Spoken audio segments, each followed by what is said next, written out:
అందరికీ నమస్కారం అండి. జగన్మోహన్ రెడ్డి గారు చేసిన అవినీతి అంతా ఒకటి ఇప్పుడైతే బయటకు వస్తుందని చెప్పొచ్చండి. అందులో భాగంగా ఒకటి ఏంటంటే రుషికొండ ప్యాలెస్ కోసం అండి. ఆల్రెడీ మీరందరూ యూట్యూబ్లోను సోషల్ మీడియాలో బాగా చూసే ఉంటారు. అయితే వాటి యొక్క రుషికొండ యొక్క పూర్తి వివరాలు ఏంటి అనేది ఈ వీడియోలో చెప్తానండి. పూర్తిగా చూడండి, ఎవరు స్కిప్ చేయొద్దు. ముందుగా మన ఛానల్ ఎవరైనా సబ్స్క్రైబ్ చేయకపోతే సబ్స్క్రైబ్ చేసుకోండి. ఇక వీడియోలోకి వెళ్తే రుషికొండలో యాక్చువల్లీ ఫస్ట్ ముందుగానే హరిత రిసార్ట్స్ అని ఉండేయండి. ఫస్ట్ స్టార్టింగ్ నుంచి కూడా ఆ రిసార్ట్స్ని ఏం చేశారంటే వీళ్ళు అక్కడ వాళ్ళ దగ్గర నుంచి బలవంతంగా తీసుకొని ఆయన ఇవ్వనంటే దాన్ని తీసుకొని పడగొట్టేసి మొత్తం కూలగొట్టి కొండను కూడా మొత్తం ఇచ్చేసి సుమారుగా 7 బ్లాక్స్ కింద కట్టారండి.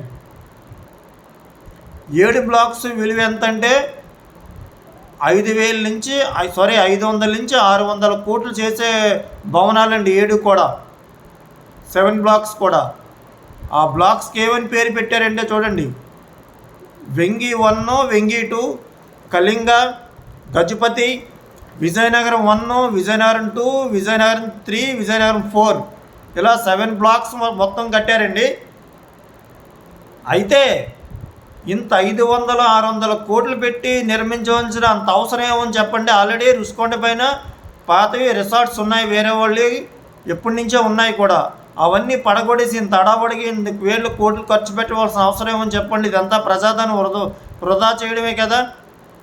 కడితే కట్టారు. ఎలా కట్టారు తెలుసా? రాజభవన్లో కట్టారండి. శాశ్వత ముఖ్యమంత్రి నేనే, ఇంకా ఆంధ్రాకి ఇంకెవరు వేరే ముఖ్యమంత్రి రాడో, నేను ఇవంతా అనుభవించాలి అని చెప్పేసి బీచ్ వ్యూ అంట ఆ టైప్లో కట్టారనమాట రిసార్ట్స్ మొత్తం. ఆ రిసార్ట్స్లో ఉన్న ఒక కమౌండ్ వాల్యూ ఎంత అనుకుంటున్నారు తెలుసండి? 12,78,480 రూపాయలండి. బాత్రూంలో ఉన్న కమౌండ్ వాల్యూ. అలాగే టోటల్ బాత్రూమ్ వాల్యూ ఎంతో తెలుసా? సుమారుగా 26 లక్షల పైన ఒక బాత్రూమ్ వాల్యూ. ఎంత ప్రజాధనం వృధా చేశారో ఒకసారి ఆలోచించండి.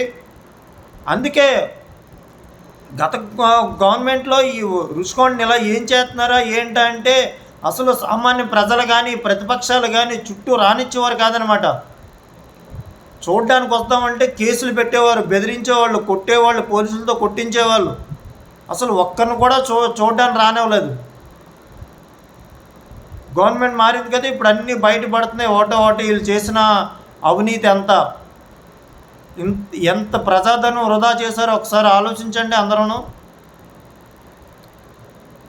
ఏమంటే అది ఇప్పుడు మాట్లాడుతున్నారు. గతంలో రోజా గారు, బొత్స సత్యనారాయణ గారు, గుడివాడ అమర్నాథ్ గారు ప్రెస్ మీట్లు పెట్టి ఏం చెప్పారండి?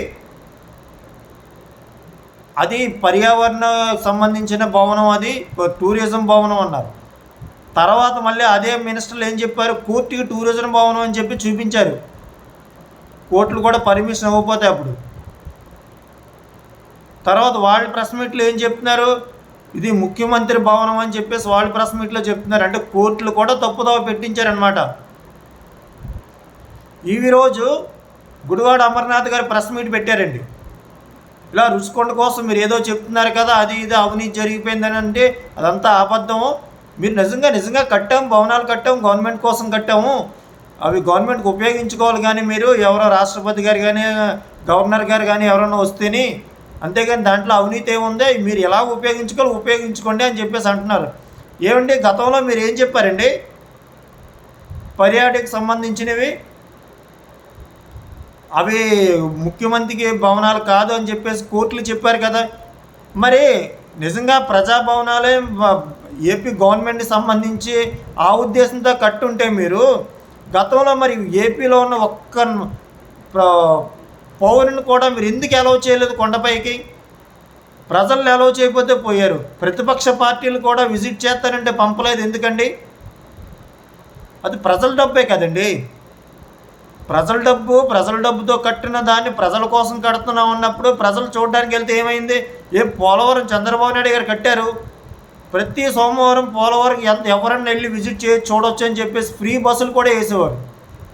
అది ఆంధ్ర ప్రజలకు సంబంధించింది, ప్రజల డబ్బుతో కడుతున్నాం అనే ఉద్దేశంతో మీరు ఎందుకు అలా చేయలేదు? అంత మంచి రాజభోగంతో కట్టిన బిల్డింగ్స్ని ప్రజలు చూపించడానికి మీకు ఏమైంది? అందులో ఏం సీక్రెట్స్ ఉన్నాయని చూపించలేదు ఇన్ని రోజులు కూడా.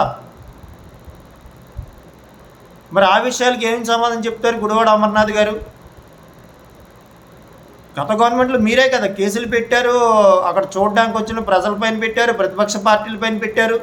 ఈ రోజేం కదా ప్రజల కోసం అన్నారు, మరి ఎందుకు ప్రజలు అలౌ చేయలేదు అప్పుడు?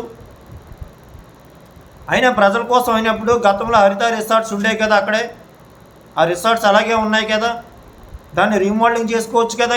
ఇన్ని వేల కోట్లు పెట్టి, ఇన్ని వందల కోట్లు ఖర్చు పెట్టి అంత కట్టిన అవసరం ఏముంది? ఇంత అప్పుల్లో ఉన్న రాష్ట్రానికి ఆ డబ్బులు ఏ పేదవాళ్ళకి ఉపయోగించుకోవచ్చు కదా.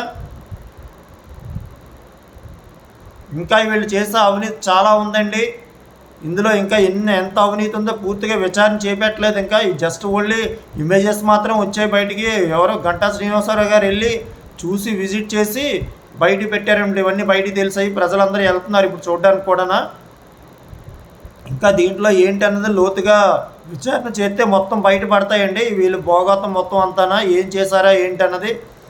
అందుకే జగన్మోహన్ రెడ్డి గారు ఆయన ఇంటి చుట్టూ వినప కంచిలాగా వేయించుకున్నారన్నమాట. నా ఇంటికి ఎవరు రాకో జైల్లాగా పెట్టుకున్నారు, తిహార్ జైల్లో తెలియదు, ఆయన ఇల్లే తెలియదు, అలాగే అరేంజ్ చేసుకొని మొత్తం ఐరన్తోని 30 మంది ప్రైవేట్ సెక్యూరిటీ కూడా పెట్టుకున్నారు. ఇలాంటి అవినీతులన్నీ చేపట్టే భయపడి అలాగా దాక్కోవడానికి ఇచ్చేస్తున్నారనమాట. ఇంకా వీళ్ళు చేసే అరాచకాలు అవినీతులు చాలా ఉన్నాయండి. అవన్నీ బయటకు ఒకటి వస్తాయి. ఇప్పుడు ఒకటే మాత్రం బయటకు వచ్చింది. ఇంకా పోలవరం ప్రాజెక్ట్ కూడా చంద్రబాబు నాయుడు గారు నిన్న చూసి ఆయన పాపం కళ్ళని నీళ్ళు కూడా వచ్చాయి, అంతలా చేస్తారు ఆ ప్రాజెక్ట్ని. మొత్తం ఎందుకు పని చేయకుండా సర్వనాశనం చేస్తారండి. చూద్దాం మరి వీళ్ళు చేసే పాపాలు ఇంకా ఏమేమి ఉన్నాయో అన్నీ కూడా ఒకటి బయటకు వస్తాయి కదా. బయటకు వచ్చాక చూద్దామండి ఏం చేశారో ఏంటన్నది. ఈ రుషికొండ ప్యాలెస్ అయితే చాలా అవినీతి జరిగిందని చెప్పొచ్చు. ఈ అవినీతి అంతా విచారణ చేస్తే బయటపడుతుందండి. చూద్దాం ఏంటన్నది. థ్యాంక్ యూ అండి, థ్యాంక్ యూ సో మచ్. ఈ వీడియో నచ్చితే అందరూ సబ్స్క్రైబ్ చేయండి మన ఛానల్. థ్యాంక్ యూ అండి.